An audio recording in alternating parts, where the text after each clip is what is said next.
After visiting Turkey and accepting an official invitation to visit Pakistan, the President of Maldives has announced a bilateral visit to China next week, becoming the first Maldivian president to visit China before India.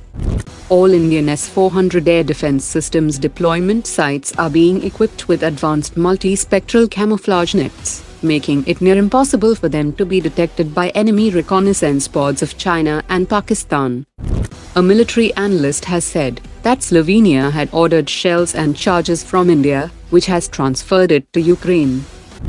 The Indian Army has equipped its all-terrain vehicles with Konkurs anti-tank guided missiles that is suited for rapid deployments and ambushes in rough terrain.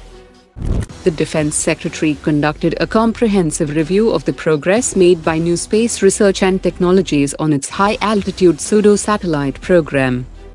Pakistan Air Force is looking at the potential acquisition of Chinese J-31 stealth fighter jets that aligns with the phasing out of older American F-16 fighter jets.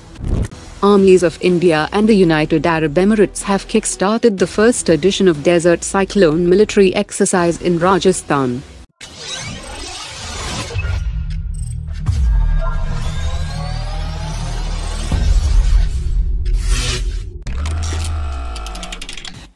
Sweden's Saab Group recently became the first foreign company to secure 100% foreign direct investment in India's defense projects, after which it backed out from a joint venture with Adani Defense to manufacture 𝗀𝗰𝗵𝗍 fighter jets in India, and following this development, several contenders in the 114 MRFA program have proposed similar arrangements.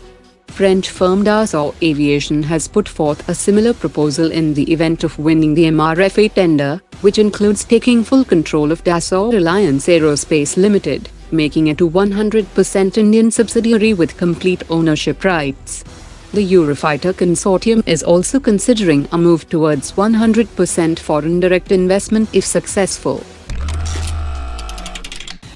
Aeronautical Development Agency has released a request for proposal for manufacturing, assembly and inspection of one ISTAR-15 scale high-speed force and moment wind tunnel model of TEDBF aircraft, and the wind tunnel model will have Astra Mark II missiles, medium-range naval anti-ship missile, laser-guided bomb or maritime mission weapon as well as drop tanks.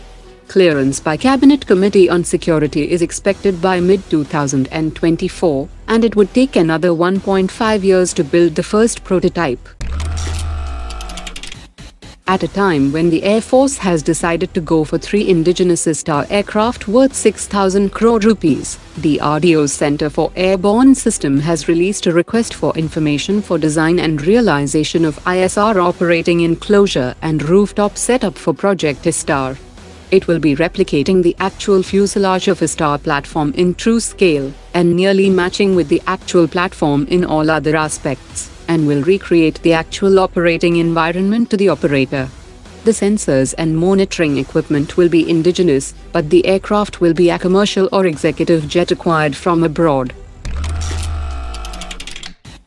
Rolls-Royce has offered a cutting-edge hybrid propulsion solution for India's upcoming 6th next-generation destroyer program that includes a highly reliable gas turbine engine, capable of generating a powerful 40 MW of power even in scorching temperatures of 100 degrees Fahrenheit.